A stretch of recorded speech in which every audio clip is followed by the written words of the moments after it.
श्री सीताराम चंद्राभ्याम नमः। बालकांड 73वां सर्ग। श्री राम आदि चारों भाइयों का विवाह।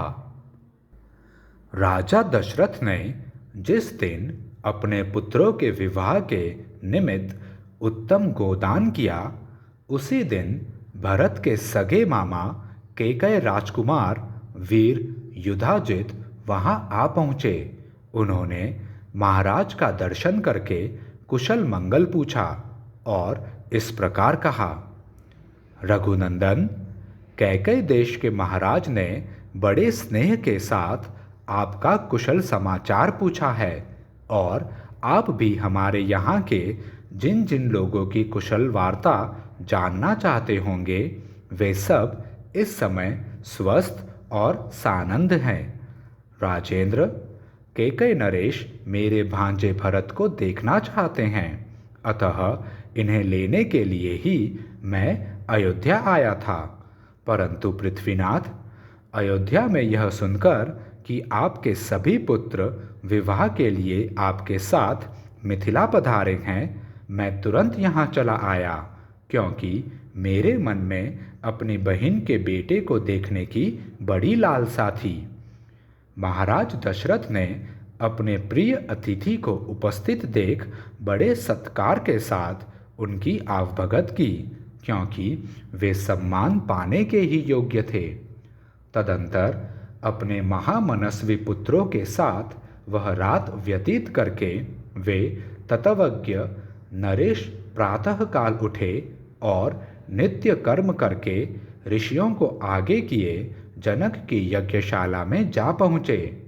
तत्पश्चात विवाह के योग्य विजय नामक मुहूर्त आने पर दूल्हे के अनुरूप समस्त वेशभूषा से अलंकृत हुए भाइयों के साथ श्री रामचंद्र जी भी वहां आए।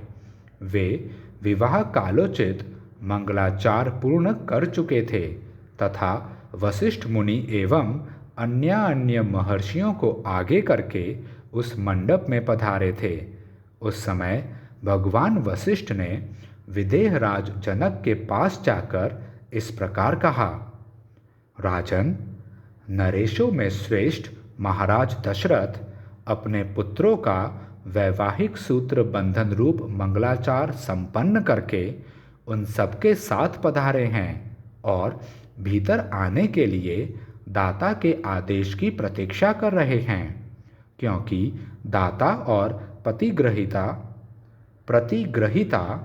का संयोग होने पर ही समस्त दान धर्मों का संपादन संभव होता है।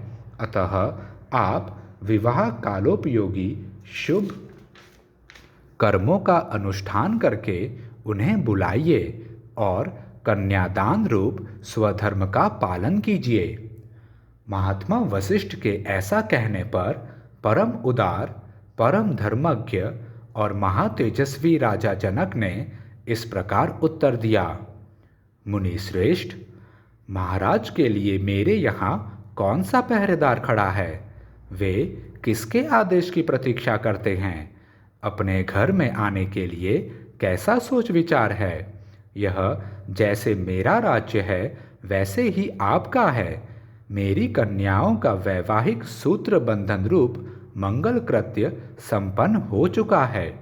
अब वे यज्ञ वेदी के पास आकर बैठी हैं और अग्नि की प्रज्वलित शिखाओं के समान प्रकाशित हो रही हैं। इस समय तो मैं आपकी ही प्रतीक्षा में वेदी पर बैठा हूँ। आप निर्विघ्नता पूर्वक सब कार्य पूर्ण कीजिए, विलंब किस लिए करते हैं? वशिष्ठ जी के मुख से राजा जनक की कही हुई बात सुनकर महाराज दशरथ उस समय अपने पुत्रों और संपूर्ण महर्षियों को महल के भीतर ले आए। तदंतर विदेहराज ने वशिष्ठ जी से इस प्रकार कहा।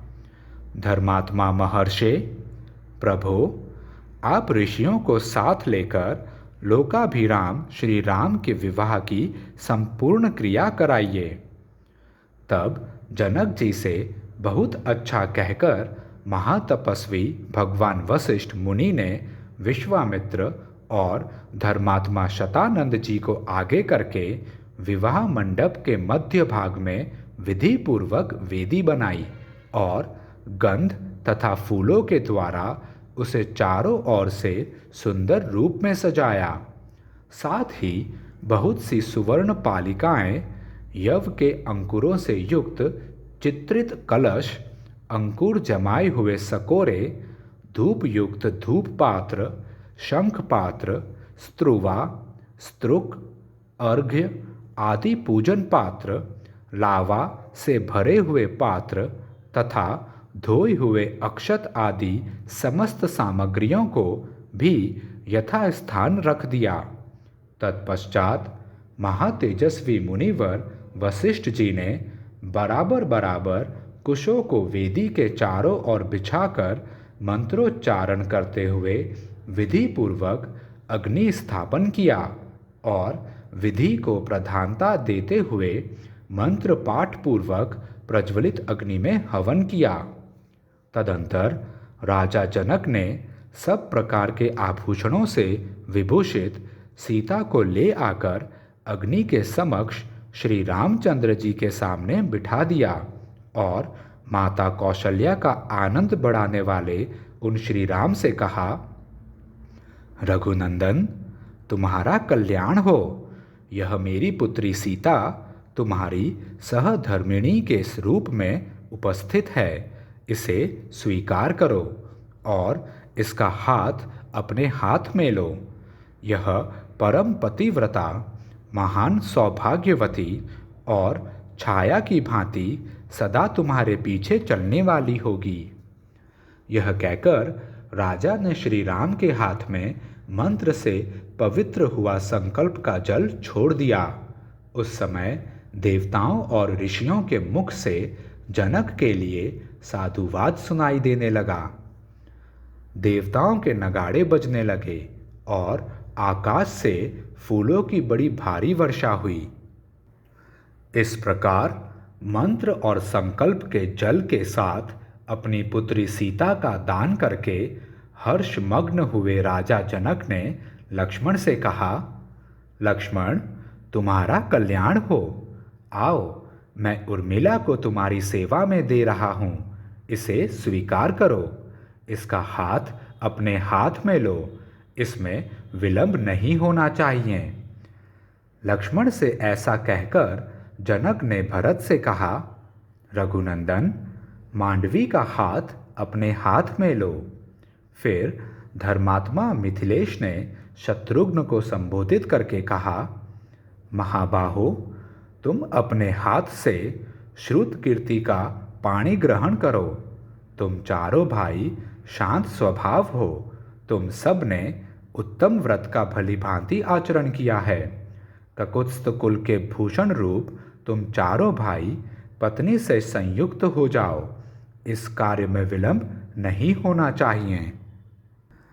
राजा जनक का यह वचन सुनकर उन चारों राजकुमारों ने चारों राजकुमारियों के हाथ अपने हाथ में लिए।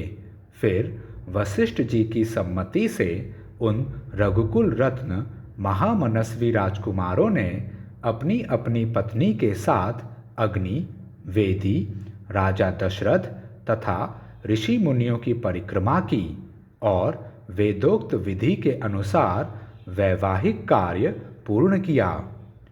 उस समय आकाश से फूलों की बड़ी भारी वर्षा हुई जो सुहावनी लगती थी। दिव्य दुंदुभियों की गंभीर ध्वनि, दिव्य गीतों के मनोहर शब्द और दिव्य वाद्यों के मधुर घोष के साथ झुंड की झुंड अप्सराएं नृत्य करने लगीं और गंधर्व मधुर गीत गाने लगे। उन रघुवंश शिरोमणि राजकुमारों के विवाह में वह अद्भुत दृश्य दिखाई दिया। शहनाई आदि बाजों के मधुर घोष से गूंजते हुए उस वर्तमान विवाह उत्सव में उन महातेजस्वी राजकुमारों ने अग्नि की 3 बार परिक्रमा करके पत्नियों को स्वीकार करते हुए विवाह कर्म संपन्न किया। तदंतर रघुकुल को आनंद प्रदान करने वाले वे चारों भाई अपनी पत्नियों के साथ जनवासे में चले गए। राजा दशरथ भी ऋषियों और बंधु बांधवों के साथ पुत्रों और पुत्र वधुओं को देखते हुए उनके पीछे पीछे गए।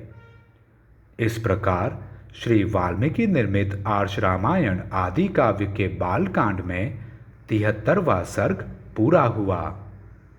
जय श्री राम।